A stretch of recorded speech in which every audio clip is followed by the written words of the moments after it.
The massive chamber of the Galactic Council stretched before Ambassador Marcus Chun like a cathedral of alien politics.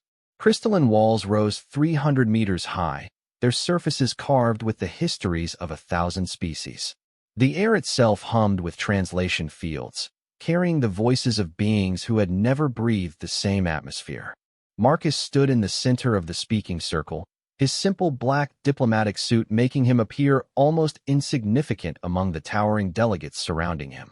The Zephyrian representative loomed 12 feet above him, its chitinous armor gleaming under the artificial suns that provided light for the various species present. To his left, the ethereal collective's ambassador floated in a containment field, its gaseous form shifting between colors that had no names in any human language. "The human speaks of trade agreements," rumbled Counselor Vextar, his voice carrying the authority of the hegemony's military might. The reptilian being's scales rippled with barely contained aggression. Yet what do these mammals truly offer the galaxy? They control merely 7 systems. Their technology barely surpasses that of our ancient ancestors. Murmurs of agreement rippled through the assembled delegates. Marcus had heard these dismissive tones countless times during his 3 years as Earth's representative. Humanity had arrived late to the galactic stage, discovering faster-than-light travel only after the established powers had already carved up the galaxy into spheres of influence. "Honored counselors," Marcus began, his voice calm despite the obvious hostility. "Earth offers something perhaps more valuable than advanced weapons or ancient territories. We offer perspective, innovation born from necessity, solutions that come from a species that has faced extinction multiple times and survived." The Vorthack delegate, a crystalline being whose thoughts manifested as light patterns across its surface, flashed what Marcus's cultural briefings had taught him was amusement. "Survival? Your species has existed for what? 200,000 of your years. We have records spanning millions. What could you possibly teach us about survival?" Marcus felt the familiar weight of frustration, but his expression remained neutral. This was the burden Earth had given him, to somehow convince beings who had mastered space travel before humans had discovered fire that humanity deserved a seat at the galactic table. "If I may share a brief story," Marcus continued. 1,000 years ago, our planet faced a crisis, a plague that threatened to wipe out our population. Our technology was primitive by your standards. No quantum computers, no genetic reconstruction matrices. We had only basic chemistry and determination. And you survived through what? Divine intervention? The sarcasm in Counselor Thexmira's voice was clear even through the translation field. The insectoid being's compound eyes glittered with what Marcus suspected was derision. "We survived through something you might find interesting. We adapted. Not just our bodies, though that happened too. We adapted our entire approach to existence. See, when a species faces true extinction, it doesn't just fight to survive. It transforms." Marcus paused, noting how several delegates had stopped their side conversations. Even dismissive attention was better than being ignored. "The plague I mentioned? It wasn't actually a disease. It was something else entirely. Something that your advanced scanning equipment would likely classify as impossible. But humans have a saying. Impossible is just another word for not yet understood." Counselor Vextar's massive head tilted slightly. "Explain." "The plague was a side effect. You see, 1,000 years ago, humanity discovered something about our own biology that your extensive databases haven't recorded. We learned that in times of extreme stress, when faced with true extinction, the human genome doesn't just adapt. It awakens." The chamber grew quieter. Marcus noticed that even the usually chattering melodic consortium had fallen silent, their crystalline forms no longer chiming with conversation. "Awakens to what?" The question came from Ambassador Yilseth of the Wisdom Keepers, beings known throughout the galaxy for their vast libraries and hunger for new knowledge. Marcus smiled, the expression carrying something that made several delegates unconsciously lean back. "To what we really are. More riddles," Counselor Vextar growled. "Humans, and their love of dramatic speeches. Perhaps it would be better if you simply present your trade proposals," and the massive reptilian being's words were cut short as the chamber's emergency lighting suddenly activated. Red warnings flashed across the crystalline walls as the Council's security systems detected an approaching fleet. "Attention, all delegates," announced the artificial intelligence that managed the Council station. "Unidentified vessels are approaching. Fleet composition, 12 Void Reaper-class destroyers. Identity, Scar Dominion. Estimated arrival, 18 minutes." The chamber erupted into chaos. The Scar Dominion was known throughout the galaxy as a force of pure destruction. They didn't negotiate, didn't trade, didn't communicate beyond demands for surrender. They simply conquered and consumed, leaving empty systems in their wake. "Impossible," whispered Counselor Thexmira. "This system is protected by the combined defense fleet. The Scar couldn't possibly penetrate our defenses." "AI, status of the defense fleet," ordered Vextar. "Defense fleet is currently engaged in operations in the Helix Nebula. Estimated return time, 6 hours. Council station's defensive capabilities, minimal. Recommendation, immediate evacuation." Panic spread through the delegates like wildfire. Beings who had lived for centuries, who commanded fleets and controlled star systems, suddenly faced the very real possibility of death. The Scar didn't take prisoners. Marcus stood quietly in the center of the chaos, watching as the most powerful beings in the galaxy scrambled like frightened children. His expression had changed, though none of the delegates noticed. The diplomatic mask he had worn for 3 years was slowly slipping away, replaced by something older, something that had been sleeping behind his carefully maintained facade. "There is one option," Marcus said softly. His voice was quiet, but somehow it cut through the chaos like a blade. Every delegate in the chamber turned to look at him. "What did you say, human?" Vextar demanded. "I said there's one option." Marcus's voice was still calm, but there was something new in it now. Something that made the translation fields flicker slightly, as if they were struggling to properly convey not just his words, but the intent behind them. "What option could you possibly offer?" Counselor Yilseth asked. "Your species controls 7 systems and has no military vessels in this sector." Marcus nodded slowly. "That's true. We don't have ships here. But you're forgetting something important. Which is, I'm here." The silence that followed was different from the panic that had preceded it. It was the silence of confusion, of beings trying to process something that made no sense. "You?" Thexmira's voice carried disbelief. "You're a diplomat. A single human with no weapons, no ship. No. Marcus interrupted, and his voice now carried something that made several delegates step backward without understanding why. "I'm not a diplomat." The chamber's lights flickered again, but this time it wasn't from the emergency systems. It was something else, something that the station's sensors couldn't quite identify. "Then what are you?" Vextar asked, and for the first time since Marcus had known the mighty counselor, there was uncertainty in the reptilian's voice.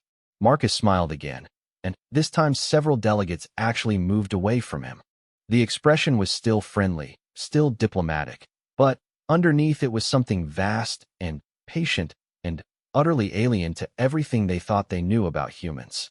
"I'm what happens when Earth decides to send more than just words to a meeting." The station shuddered as the Scar fleet dropped out of hyperspace. Through the chamber's transparent walls, the delegates could see the approaching vessels, dark shapes against the stars, bristling with weapons designed to crack planets. 12 Void Reaper destroyers, Marcus mused, as if discussing the weather. "Impressive. The Scar must really want this station. Tell me, Counselor Vextar, how many civilians are aboard this facility?"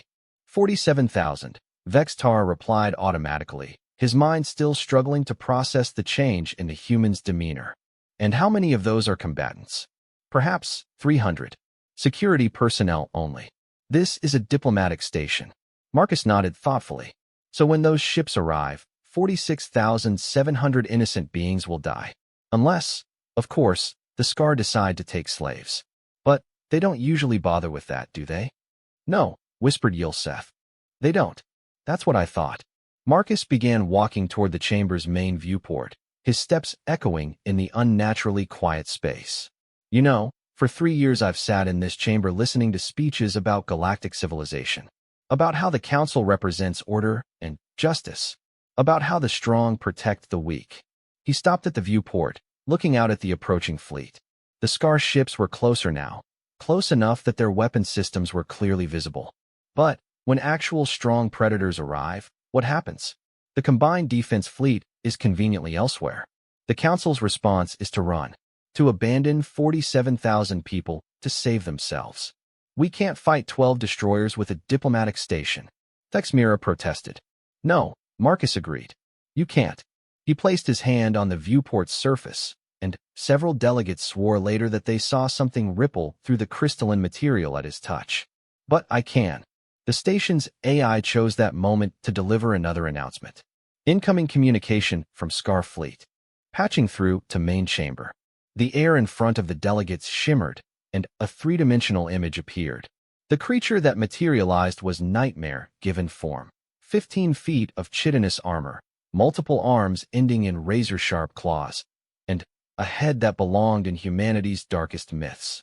Its voice was like grinding metal. Soft council creatures. I am War Leader Thakmor of the Scar Dominion. You have 30 of your time units to surrender this station.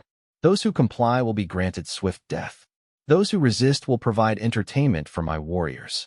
There is no third option. The image flickered and disappeared. 30 minutes, Vextar said hollowly. Evacuation is impossible. Even if we had ships, there aren't enough to save everyone. Marcus turned away from the viewport to face the assembled delegates. As he moved, something extraordinary happened. His shadow, which should have been a simple dark shape cast by the chamber's lighting, seemed to move independently for just a moment. Several delegates noticed this, but dismissed it as a trick of the light. Counselors, Marcus said, his voice now carrying an authority that hadn't been there before. I need to ask you something, and your answer is very important. Do you truly want to save the people on this station? Of course, several voices answered simultaneously. Even if it means seeing something that will change your understanding of humanity forever? The delegates exchanged glances. Finally, Counselor Yilseth spoke. What do you mean? Marcus was quiet for a long moment, and when he spoke again, his voice carried the weight of absolute certainty. I mean that for 3 years, I've been playing a role, being what you expected a human to be. Weak, limited, dependent on your goodwill. But the truth is, Earth didn't send a diplomat to the Galactic Council. Then, what did they send? Vextar asked. Marcus smiled one final time, and now every delegate in the chamber felt a primal fear that their species had forgotten millennia ago. They sent a guardian. The lights in the chamber went out completely. In the darkness, something began to change. And, outside the viewport, the Scar Fleet continued its inexorable approach, unaware that they were about to encounter something far older and far more dangerous than anything their database contained. Something that had been waiting patiently for 3 years for exactly this moment. Something that was about to remind the galaxy why Earth's children were called human for a very specific reason. The darkness that filled the chamber was absolute, but it lasted only seconds. When the lights returned, Marcus Chin stood exactly where he had been, but everything about him had changed. His height remained the same, his build unchanged, but the way he held himself suggested a predator that had been pretending to be prey. His eyes, which had been brown during every diplomatic session for 3 years, now held flecks of gold that seemed to move independently of any light source. Most disturbing of all was his shadow. Where before it had been a normal dark silhouette, it now writhed and twisted, occasionally separating entirely from his body before snapping back like a rubber band. What are you? Counselor Vextar whispered, his massive frame actually trembling. That, Marcus said softly, is a more complicated question than you might think. He moved to the central console of the chamber, his fingers dancing across controls with a familiarity that suggested he had studied them far more carefully than any diplomat should need to. The main display flickered to life, showing the approaching Scar Fleet in detail. Let me tell you a story about Earth, Marcus continued, his voice now carrying harmonics that made the translation field struggle. About what really happened during our development. You see, your databases are remarkably complete about most species. But there's one thing they consistently miss. The display zoomed in on the lead Scar vessel. The massive ship bristled with weapons capable of reducing a moon to dust. They missed the parts of evolution that don't follow standard biological rules. Counselor Thexmira's compound eyes tracked Marcus's movements with growing unease. Evolution follows natural laws. Random mutation, environmental pressure, selection over time. These are constants throughout the galaxy. Are they? Marcus asked, and his shadow suddenly expanded, covering half the chamber floor before contracting again. Several delegates backed away from the dark patches. Tell me, counselor, in all your databases, do you have any records of species that evolved specifically to hunt other intelligent beings? That's impossible. Intelligent species develop beyond such primitive, not impossible, just hidden. You see, Earth had an interesting problem during our development. We shared our world with others. Others who were also evolving intelligence. Others who saw early humans as nothing more than convenient prey.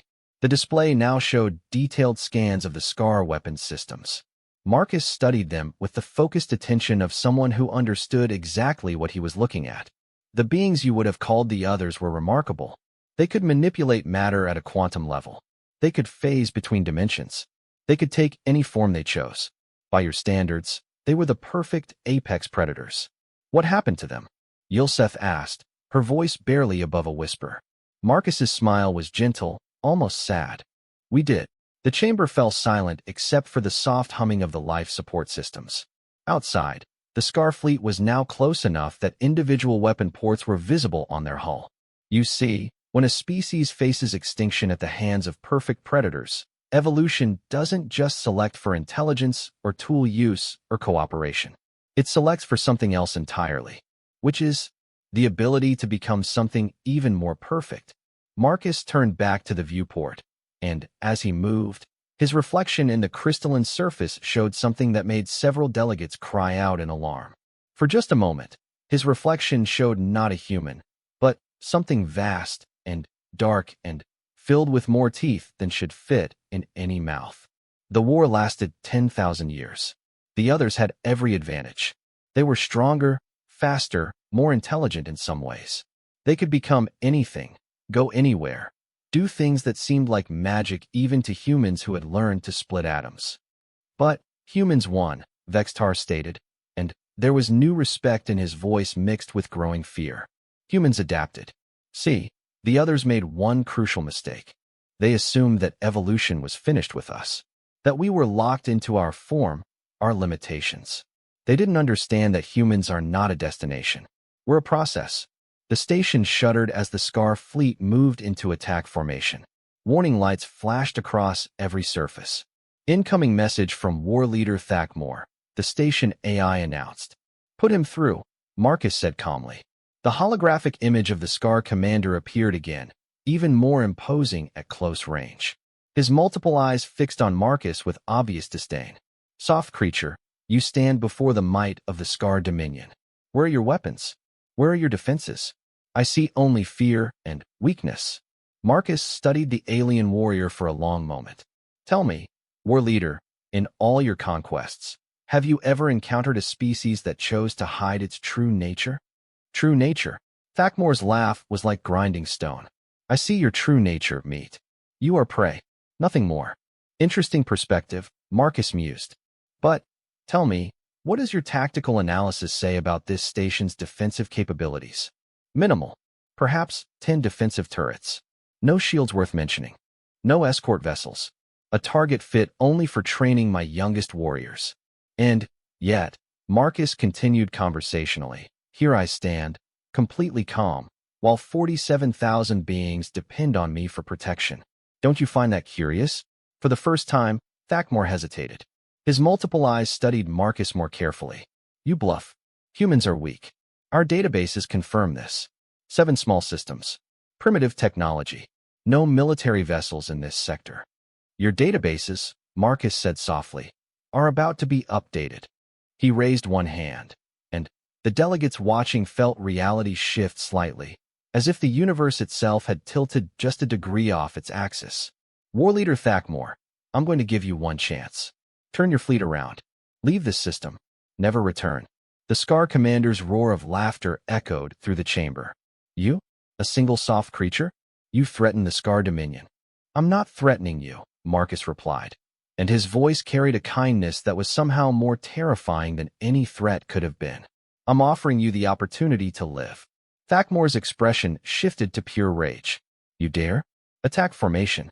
All vessels, target the station. Show this creature what happens to those who mock the SCAR. The connection ended. Through the viewport, the delegates could see the massive ships moving into position, their weapons powering up with deadly purpose. 47,000 people, Marcus said quietly, apparently to himself. 47,000 innocent beings about to die because one species believes that strength comes from destruction. He walked back to the center of the chamber, and, as he moved, his shadow began to expand again. But, this time, it didn't contract. It continued to grow, spreading across the floor, up the walls, until it seemed to fill half the vast space. "Counselors," Marcus said, and his voice now carried harmonics that bypassed the translation fields entirely, speaking directly to something primal in each delegate's mind. "I need you to understand something about humanity, about what we really are." "What?" Yulseth whispered. "We are what evolves when a species spends 10,000 years learning to hunt perfect predators. We are what emerges when beings with unlimited power decide that humans make good prey. We are the answer to the question, what happens when evolution is given a very specific goal?" The shadow that surrounded him was no longer behaving like a shadow should. It moved independently, reached in directions that didn't exist, and occasionally showed glimpses of something vast and hungry moving within its darkness. The others taught us well. They showed us how to change our nature at will, how to become something that could hunt beings who could become anything. They forced us to evolve beyond the limitations of fixed form and function. The first energy blast from the Scar fleet struck the station's minimal shields. The crystalline walls rang like bells, and emergency klaxons began to sound. "The problem," Marcus continued, seemingly oblivious to the attack, "is that once you evolve to hunt perfect predators, everything else becomes." He paused, tilting his head as if listening to something only he could hear. "Simple." Marcus raised both hands, and the delegates watching felt reality bend around him like heated metal. The air itself seemed to thicken, and several beings found it difficult to breathe despite their environmental suits functioning perfectly. War Leader Thakmore made an error in judgment, Marcus said conversationally. He assumed that humans follow the same rules as other species, that our diplomatic corps consists of actual diplomats, that our ambassadors are chosen for their negotiating skills rather than other qualifications. Through the viewport, the Scar ships continued their barrage. The station's shields were already failing under the assault. "Marcus," Vextar said urgently, "whatever you're planning to do, you need to do it now. The shields won't hold much longer." Marcus nodded thoughtfully. "You're absolutely right. I've been talking too much. Occupational hazard of spending 3 years pretending to be diplomatic." He closed his eyes for a moment, and when he opened them again, they were no longer brown with golden flecks. They were completely gold, and they held depths that seemed to extend far beyond the physical space they occupied. "Tell me, counselors, do any of your species have legends about creatures that hunt in the dark between stars? Beings that move through shadows and feed on fear? Ancient stories about predators so terrible that speaking their names draws their attention?" Several delegates nodded reluctantly. "Interesting, because humans have those stories too. Except ours aren't legends." The shadow surrounding Marcus suddenly exploded outward, filling the entire chamber. For a moment, the delegates experienced absolute darkness and heard something that sounded like hungry breathing that came from everywhere and nowhere at once. When their vision cleared, Marcus stood exactly where he had been. But now, floating behind him in the space above the delegates, was something that their minds struggled to process. It was vast without being large, dark without blocking light, and possessed of a hunger so profound that several delegates felt an overwhelming urge to offer themselves as food. It had no fixed form, constantly shifting between configurations that suggested teeth, claws, and eyes arranged in ways that hurt to observe. "Counselors," Marcus said gently, "I'd like you to meet my shadow." The thing floating above them turned what might have been a head toward the delegates. When it spoke, its voice came from inside their minds rather than through their ears. Finally. "I was getting bored." Outside the station, War Leader Thakmore was reviewing the tactical display with satisfaction. The primitive station's shields had failed completely. His weapons were now carving through the outer hull like a blade through paper. "War Leader," his tactical officer reported, "something is emerging from the station." Thakmore's multiple eyes focused on the display. Escape pods. No, sir. It's difficult to describe. Our sensors are having trouble maintaining lock.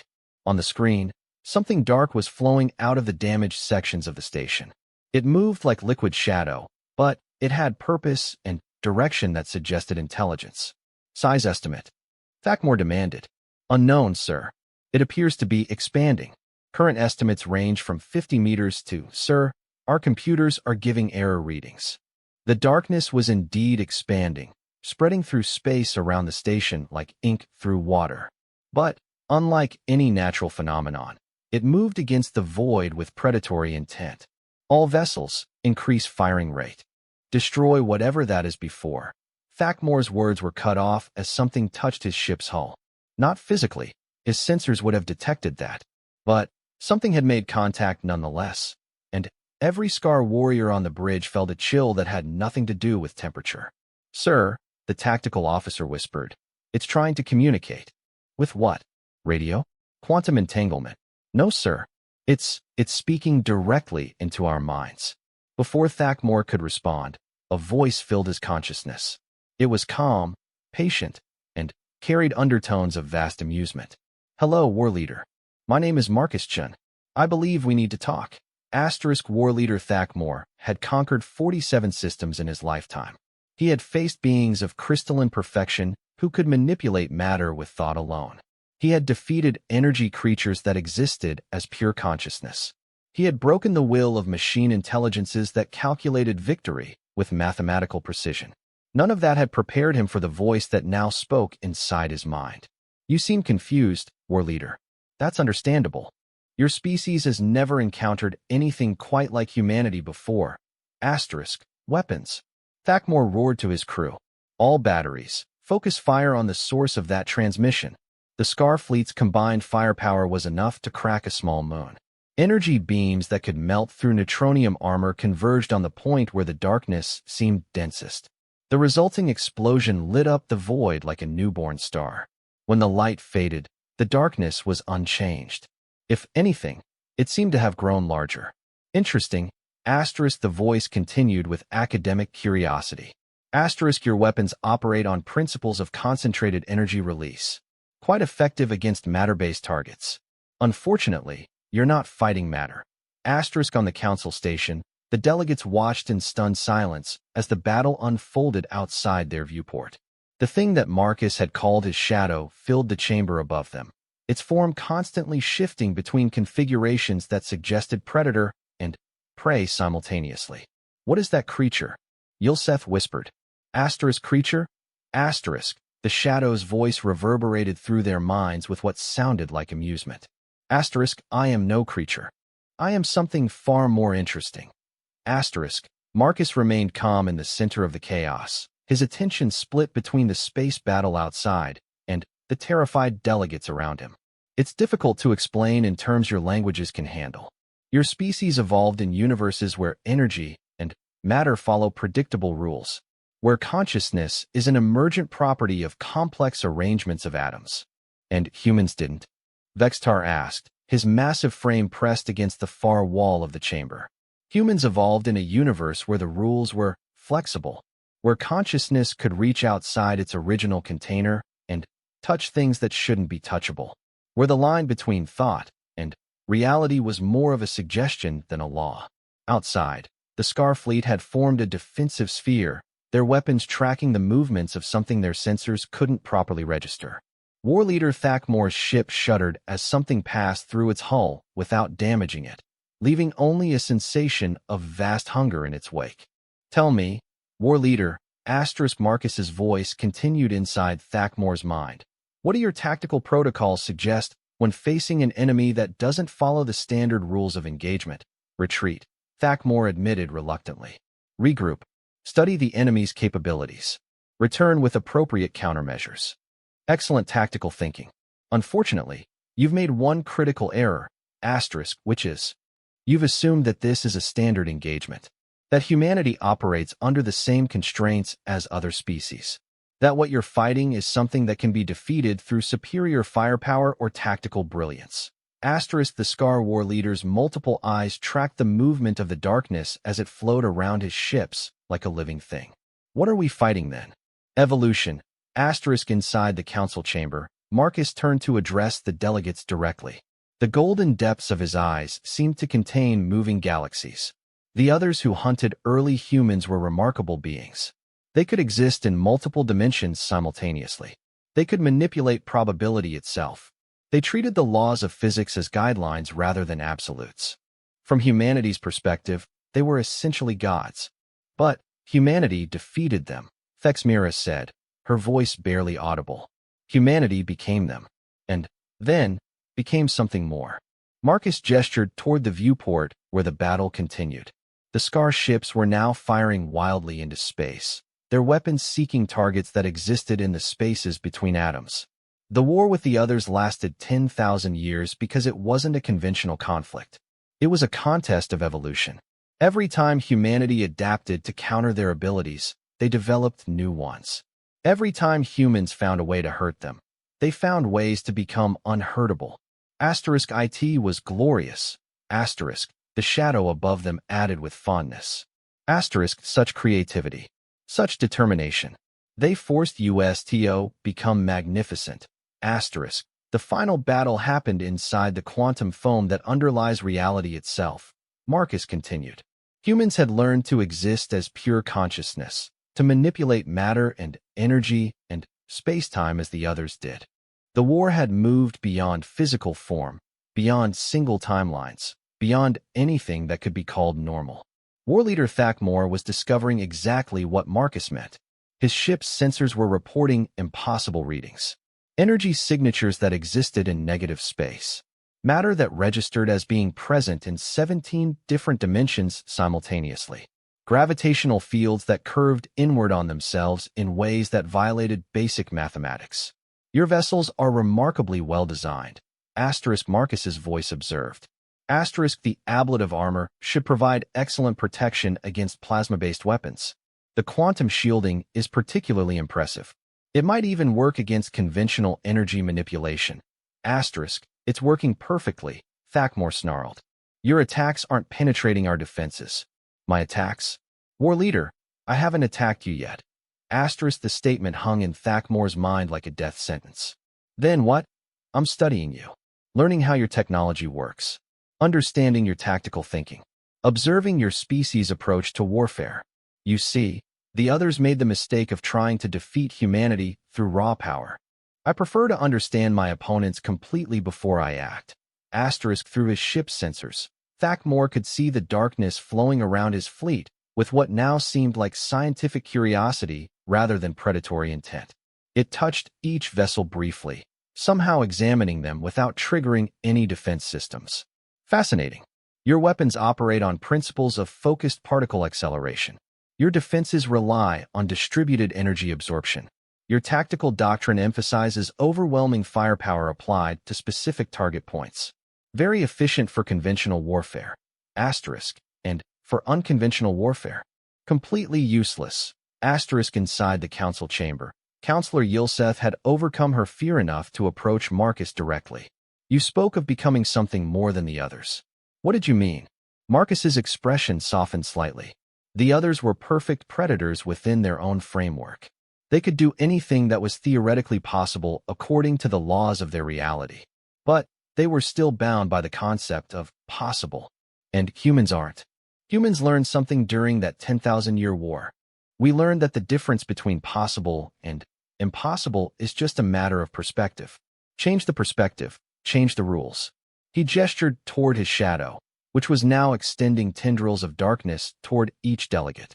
The tendrils didn't touch them, but they could feel a vast intelligence studying them with the same scientific interest a biologist might show toward an interesting specimen.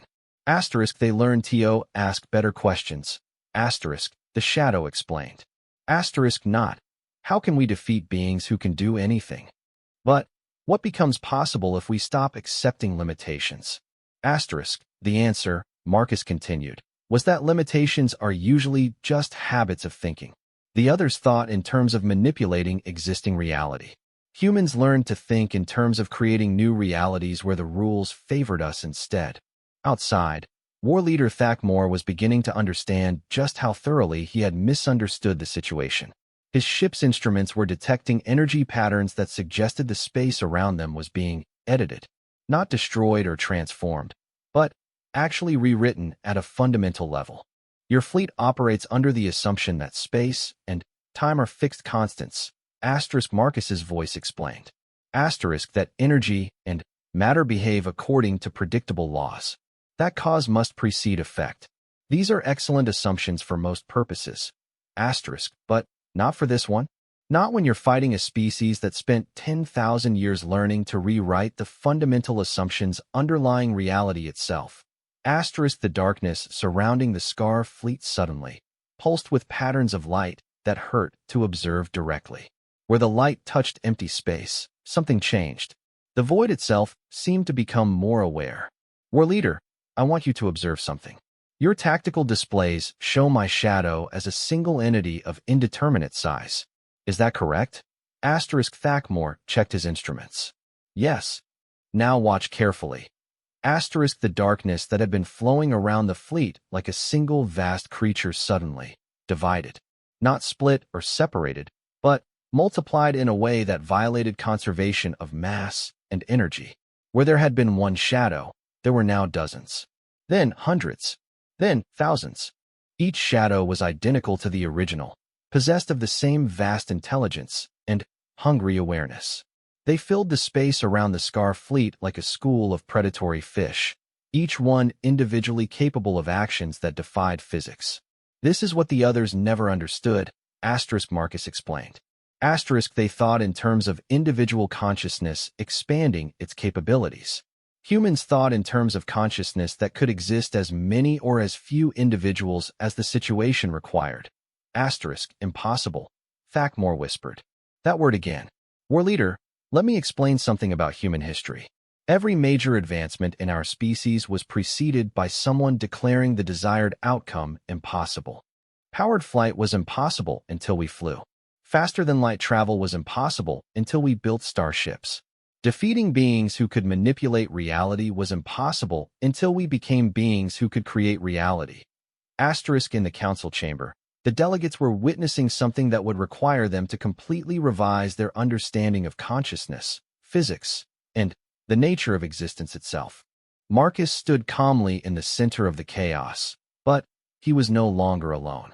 Identical copies of himself had begun manifesting throughout the chamber, not holograms or projections, but fully real instances of the same consciousness expressing itself through multiple forms simultaneously. The others taught us that consciousness doesn't have to be limited to a single vessel, one of the Marcus copies explained. They showed us that intelligence can exist across multiple dimensions at once, added another. They forced us to evolve beyond the concept of individual identity, continued a third. But, most importantly, said the original Marcus, they demonstrated that the only real limitation on what a species can become is what that species can imagine. Counselor Vextar, his massive frame trembling with something beyond fear, managed to speak. What did humans imagine? All of the Marcus copies smiled simultaneously, and their combined voice carried harmonics that resonated through dimensions that had no names. Everything.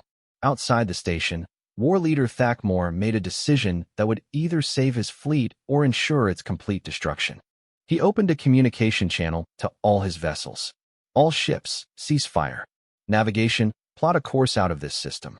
Maximum emergency speed. Sir, his tactical officer questioned. We're leaving. Now. An excellent decision, War Leader, Marcus's voice said with genuine approval. Your tactical instincts serve you well. But, as the Scar ships began to turn away from the station, something else began to happen. The space around them started to shift. Not physically, but conceptually.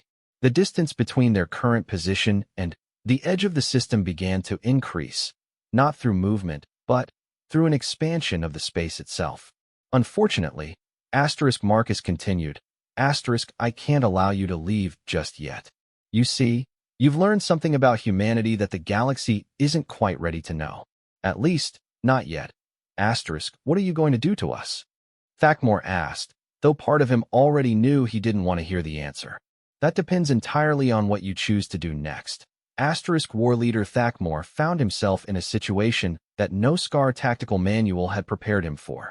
His fleet was trapped in space that refused to follow normal rules of distance and geometry. His enemy was a species that seemed to treat the laws of physics as merely suggestions. And the voice in his head belonged to something that claimed to be human, but demonstrated capabilities that bordered on the divine. Before we continue, Marcus's voice said with infinite patience, I think it would be beneficial for you to understand exactly what you walked into today. Through his ship's sensors, Thakmor could see the council station hanging in space before them. It looked exactly the same as it had when they'd arrived, a diplomatic facility with minimal defenses and no apparent military capabilities.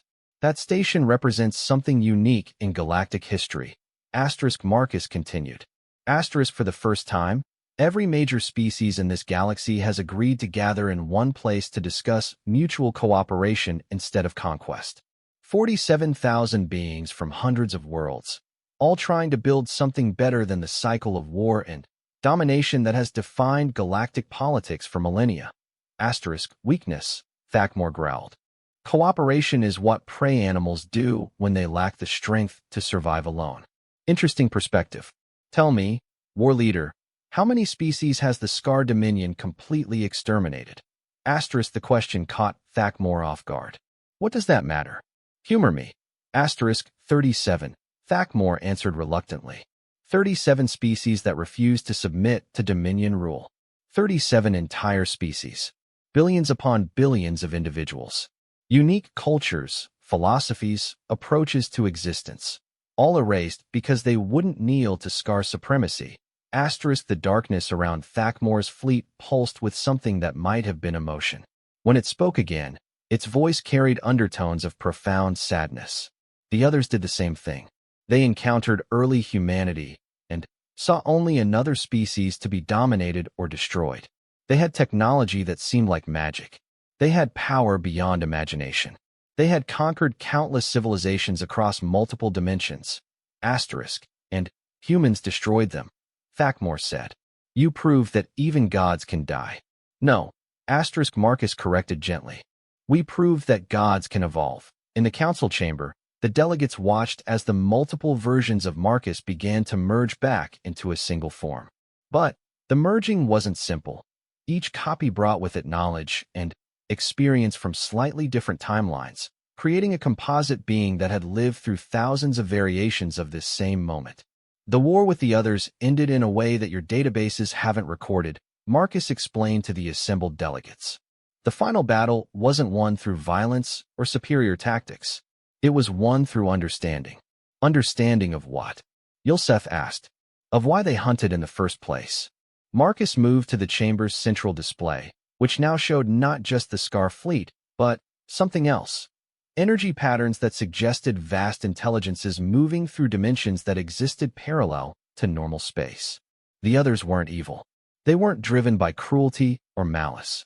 They hunted because that's what evolution had shaped them to do. In their home reality, consciousness was prey, and they were the apex predators. They consumed intelligence to grow stronger, to become more than they were. They were magnificent. The shadow above them added with genuine admiration. Perfect expressions of evolutionary success. Until they encountered something they couldn't consume. Humans proved to be indigestible. Marcus continued with a slight smile. Every time the others tried to consume human consciousness, they found something unexpected.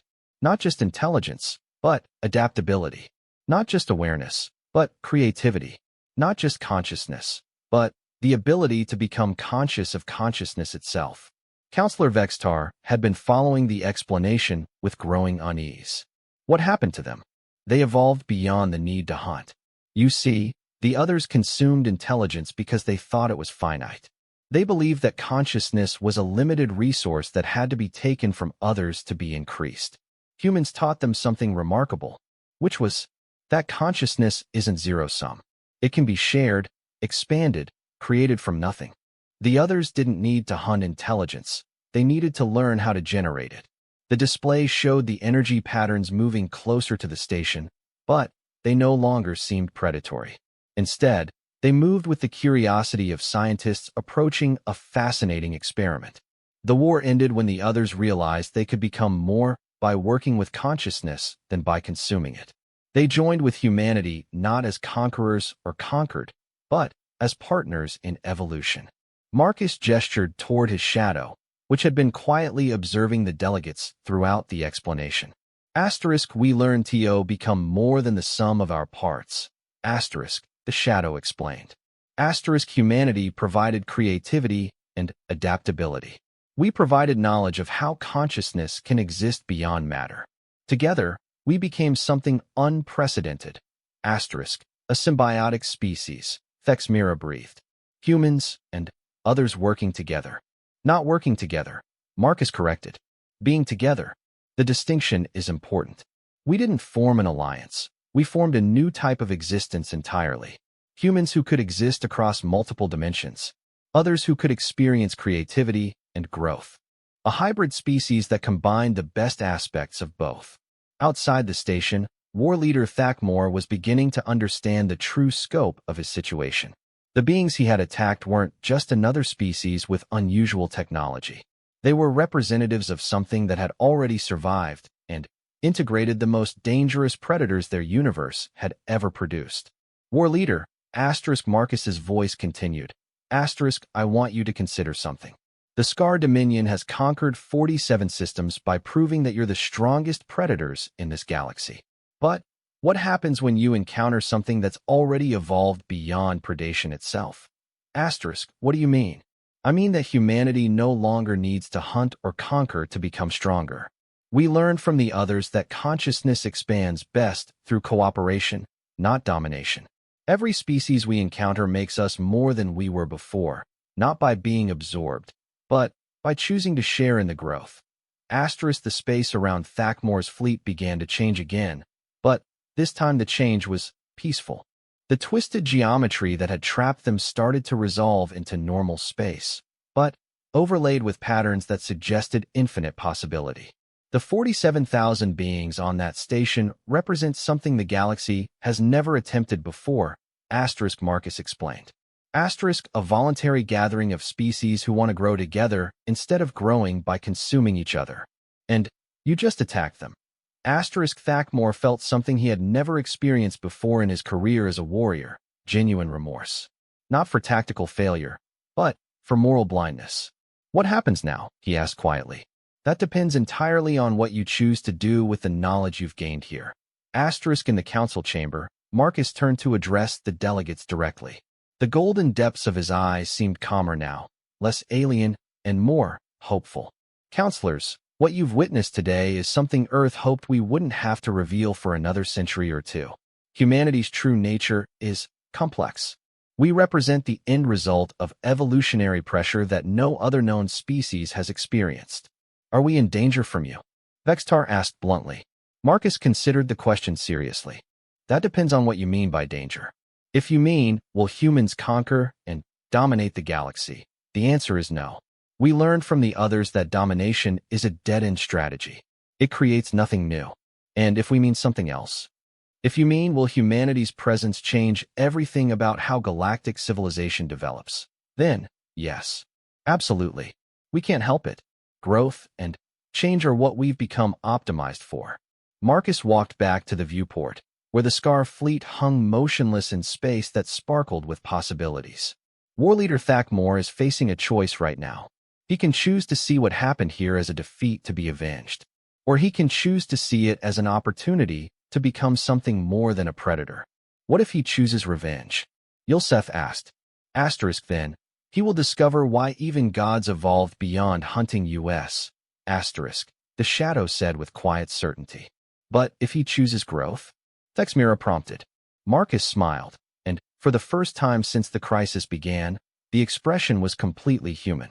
Then, he'll discover why humans are so excited about the idea of galactic cooperation. Outside the station, war leader Thakmor stared at his tactical displays and wrestled with concepts that challenged everything his culture had taught him about strength, survival, and success. His ships were armed with weapons that could destroy planets.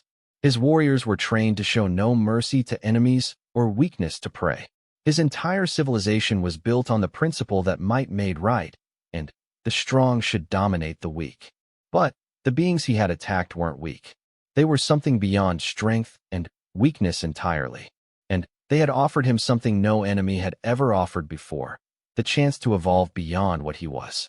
War leader, Marcus's voice said gently, you have approximately 2 minutes to make your decision before other factors come into play. Other factors? Earth is aware of what's happening here.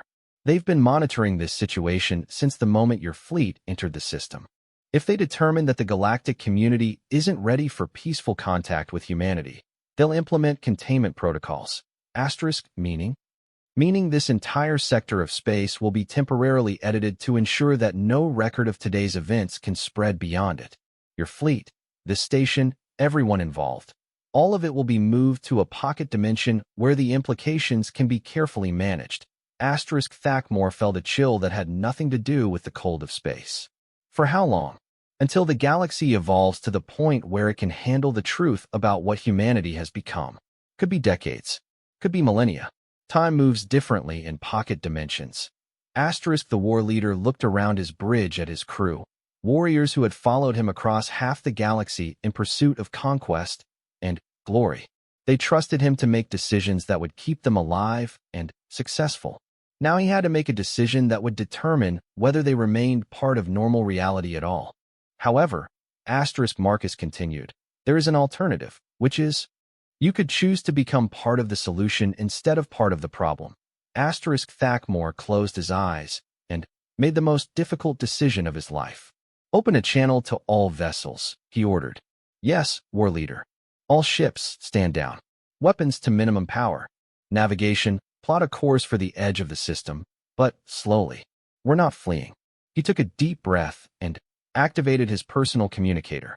Human Marcus. My name is Thakmor, war leader of the Scar Dominion's 7th Fleet. I formally request permission to speak with you about possibilities I have never previously considered. The response came not as a voice in his mind, but through normal communication channels. When Marcus spoke, he sounded remarkably like any other diplomatic representative. Permission granted, war leader Thakmor.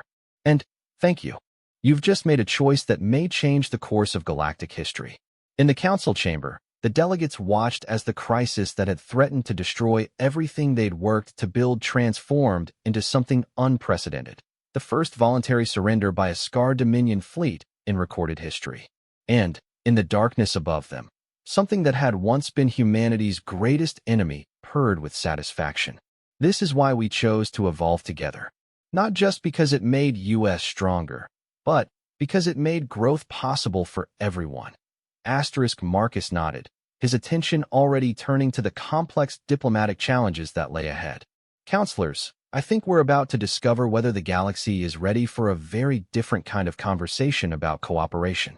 But first, they had to figure out what to do with a Scar War leader who had just volunteered to learn about evolution beyond predation. And, in the depths of space, Earth's monitoring stations recorded the moment when galactic civilization took its first step towards something that had never existed before, voluntary evolution guided by cooperation rather than conquest. The age of humanity hiding among the stars was officially over. 6 months after what the galactic press had termed the Council Station incident, Ambassador Marcus Chin stood once again in the great chamber of the Galactic Council. But everything had changed.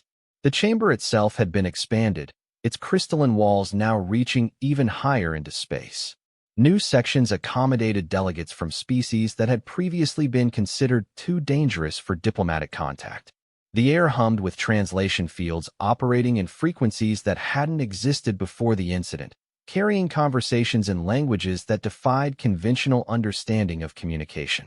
And, at the far end of the chamber, in a specially constructed section that existed partially outside normal space-time, sat War Leader Thakmor. He was no longer War Leader of anything. The Scar Dominion had initially responded to his surrender by declaring him a traitor and sending 3 more fleets to bring him back for execution. Those fleets had encountered something the Dominion's military doctrine had never prepared them for. Scar warriors who had volunteered to learn about evolution beyond conquest. The engagement had lasted 17 minutes. When it was over, the Dominion had gained 12 new diplomatic delegations and lost the last of their expansion fleets.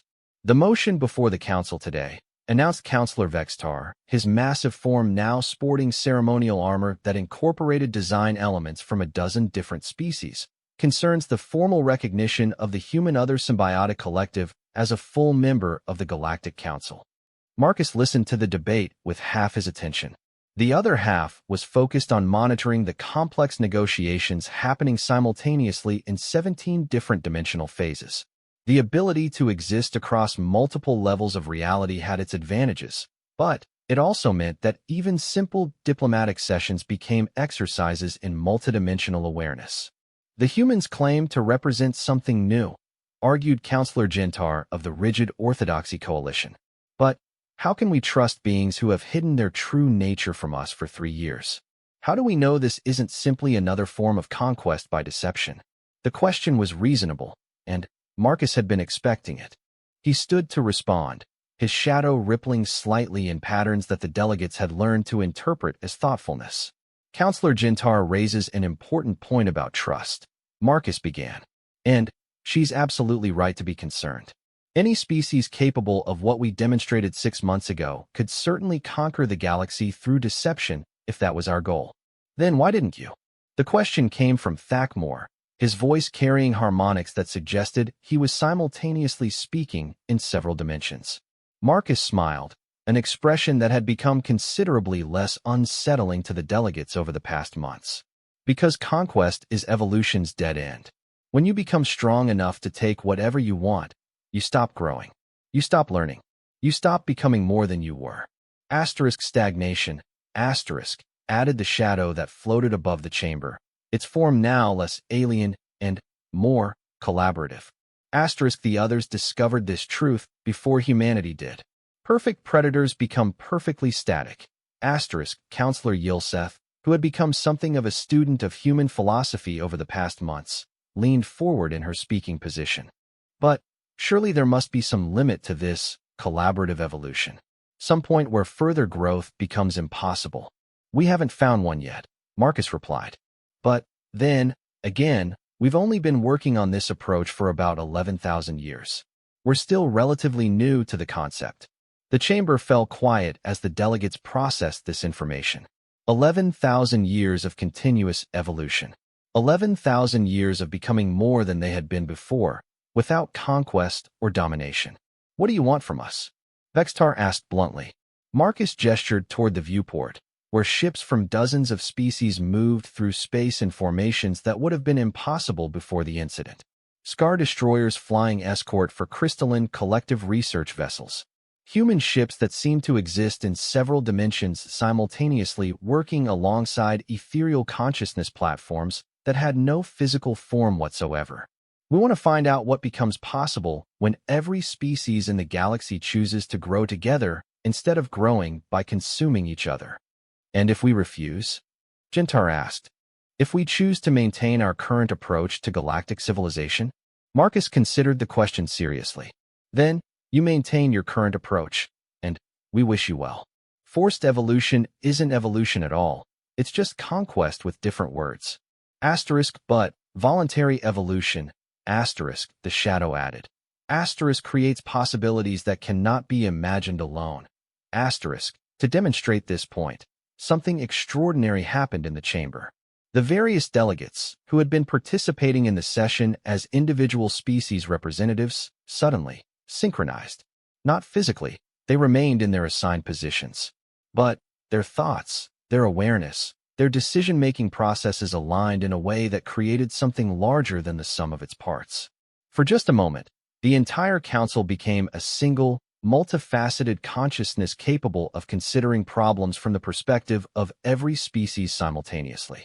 The experience lasted only seconds, but when it ended, the delegates stared at each other with wonder and not a little fear. What was that? Thexmira whispered. That, Marcus explained gently, was a glimpse of what the council could become if every member chose to participate in voluntary consciousness expansion. not losing your individual identity, but gaining the ability to think and feel and understand from every perspective at once. Impossible, Jintar breathed. Marcus's smile carried familiar undertones of amusement. Counselor, I think we've established that impossible isn't really a useful word when discussing what consciousness can become. Over the following hours, the debate continued.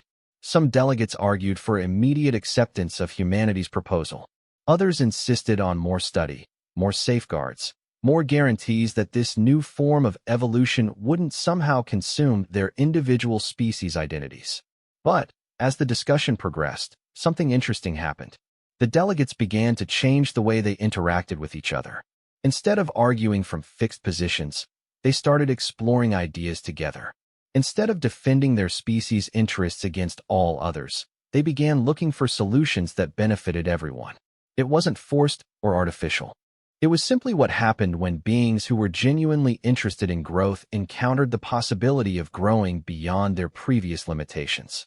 I have a question, Thakmore said during a brief pause in the formal debate. If the Council accepts this proposal, what happens to species like the Scar? We've built our entire civilization around the concept of conquest through superior strength.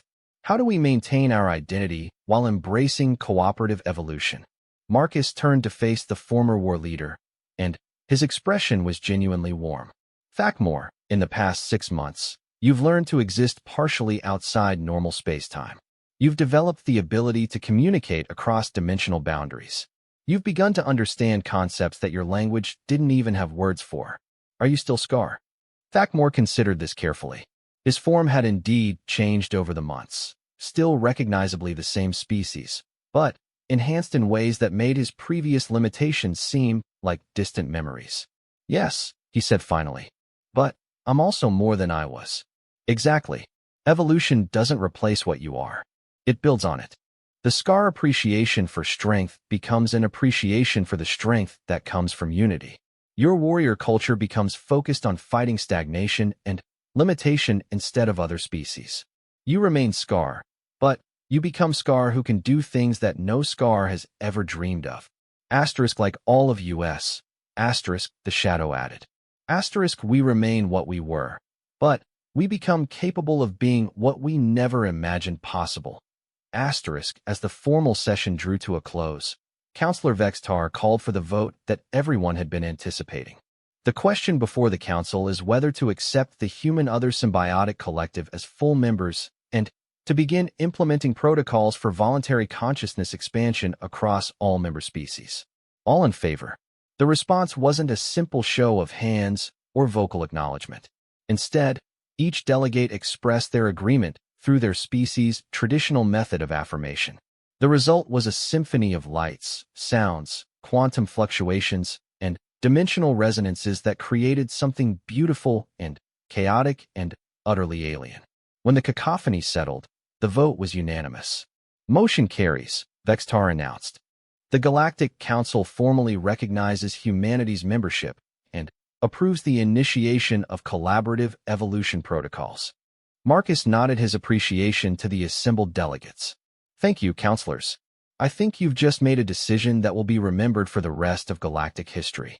What happens now? Yulseth asked. Marcus gestured toward the viewport again, where something new was beginning to take shape in the space around the council station. Ships from every member species were linking together, not physically, but through some form of conscious connection that created a web of shared awareness stretching across light years.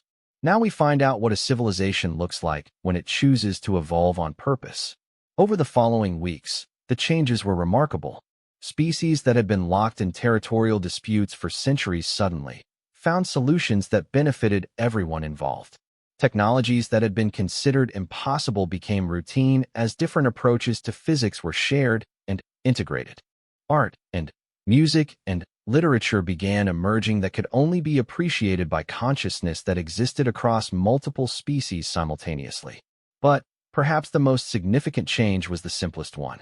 For the first time in galactic history, no one was afraid of what tomorrow might bring. Instead, they were excited to discover what they might become. Marcus stood in his quarters aboard the council station, looking out at a galaxy that was transforming itself through voluntary cooperation. His shadow moved beside him, no longer alien and threatening, but companionable in the way that only longtime partners could be. Do you think they understand what they've chosen? The shadow asked. Not yet, Marcus replied. But they will. Growth is funny that way. You never really understand it until after it's happened. And if they decide they don't like what they've become? Marcus smiled at the question. Then, they'll evolve beyond that too. That's the thing about consciousness. Once it starts growing, it doesn't really know how to stop. In the depths of space, monitoring stations throughout the galaxy recorded the first successful attempt at voluntary species-wide evolution in known history. The data would be studied for millennia, but the conclusion was already clear. Humanity had done something unprecedented. They had convinced an entire galactic civilization to choose growth over stagnation, cooperation over conquest, and possibility over limitation. And as the first phase of collaborative evolution began, one thing became absolutely certain. The galaxy would never be the same again. But then, again, that was exactly the point. The age of humanity hiding among the stars was over. The age of conscious evolution had begun. And somewhere in the quantum foam that underlies reality itself, the others who had started this whole process 10,000 years ago purred with satisfaction. Their greatest enemies had become their greatest students. And, together, they had taught the galaxy something remarkable, that the only real limitation on what consciousness could become was what consciousness could imagine. The rest, as they say, was just evolution. The magnificent, endless, impossible evolution of everything.